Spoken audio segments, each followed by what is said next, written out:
అమరావతి కోసం మీ సంపద సృష్టించుకోవడమేనా అడుగుతా ఉన్నాం. మీరు చెప్పినటువంటి సంపద సృష్టి అనేటువంటిది అమరావతిలో మీకోసం చేసుకుంటా ఉన్నారు తప్ప రాష్ట్రంలో ఉన్నటువంటి మిగిలిన ప్రాంతాల సంగతి ఏంటి? ఎన్నికల ముందు విశాఖపట్నం మెట్రో రైలు అన్నారు, ఉత్తరాంధ్ర సుజల స్రవంతి అన్నారు.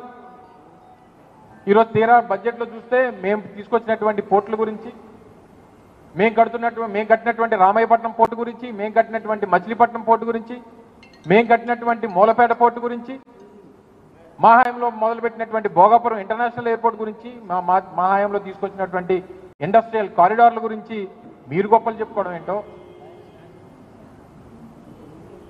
ఇవన్నీ కూడా ప్రజలు గమనిస్తూ ఉన్నారు. ప్రజల పక్షాన వైఎస్ఆర్ కాంగ్రెస్ పార్టీ జగన్మోహన్ రెడ్డి గారి నాయకత్వంలో ప్రజల మధ్య ఇప్పటికే అనేక ఉద్యమ కార్యక్రమాలు రూపొందించాం. గతంలో రైతుల పక్షాన పోరాటం చేశాం. కరెంటు ఛార్జీలు పెద్ద ఎత్తున పెంచేసి 15,000 కోట్ల రూపాయల భారాన్ని రాష్ట్రంలో పేదవాడి మీద వేసేటువంటి పరిస్థితులు చూస్తూ ఉన్నాం. ఇప్పటికన్నా ఇచ్చినటువంటి మాట నిలబెట్టుకునేటువంటి దిశగా మీరు చెప్పినటువంటి ఆ 15,000 రూపాయలు చెప్పిన ఆ పిల్లలకి ఇస్తానన్నారు, 1,500 రూపాయలు చెప్పిన ప్రతి నెల మహిళలకు ఇస్తామన్నారు. చదువుకున్నటువంటి నిరుద్యోగ యువతకి నెలకు 3,000 రూపాయలు ఇస్తామన్నారు. 5 సంవత్సరాల్లో 20 లక్షల ఉద్యోగాలు అన్నారు. మొదటి సంవత్సరం అయిపోయింది. ఎంతమందికి ఉద్యోగాలు ఇచ్చారు? అంటే 5 సంవత్సరాలు 20 లక్షల మంది కంటే ఒక సంవత్సరానికి 4 లక్షల మంది. ఈ సంవత్సరంలో ఎన్ని లక్షల మందికి ఉద్యోగాలు ఇచ్చారో ప్రభుత్వం సమాధానం చెప్పాలి ప్రజలకి. మండలిలో మా సభ్యులు అడిగితే ఇస్తామని చెప్పాం కానీ మేము చెప్పాం కానీ ఇప్పటికి ఇంక ఇవ్వలేదు అనేటువంటి మాట ముఖ్యమంత్రి గారు కొడుకు చెప్తా ఉన్నాడు. మేము చెప్పాం కానీ ఇస్తామన్నామా అని చెప్పని అడుగుతా ఉన్నాడు.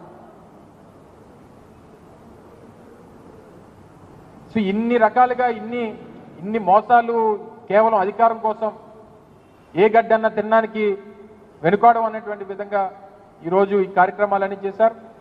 తప్పకుండా వైఎస్ఆర్ కాంగ్రెస్ పార్టీ ప్రజల పక్షాన పోరాటం చేస్తుంది. ప్రజలకు ఇచ్చినటువంటి హామీలు ఏదైతే ఈ కూటమి ప్రభుత్వం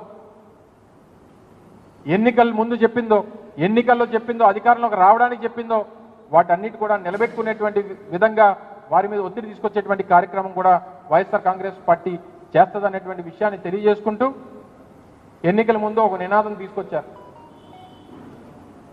hello AP, bye bye YCP అన్నారు. ఇప్పుడు ఏం చేశారు? హలో ఏపీ కూటమి పెట్టింది టోపీ. ఇది మరి ఎవరు చెప్తారో, ఎవరితో చెప్పించుకుంటారో ప్రజలు అనుకున్నటువంటి మాట ఇది. ఆ రోజు జగన్మోహన్ రెడ్డి గారిని ఇస్తున్నటువంటి పథకాలని అన్నిటినీ కూడా విమర్శించి అంతకంటే ఎక్కువ ఇస్తామని చెప్పి 3 ఇస్తామని చెప్పి మోసం చేసి ఇప్పుడు హలో ఏపీ కూటమి పెట్టింది మనకు టోపీ అనుకునేటువంటి విధంగా ఈరోజు ప్రజలు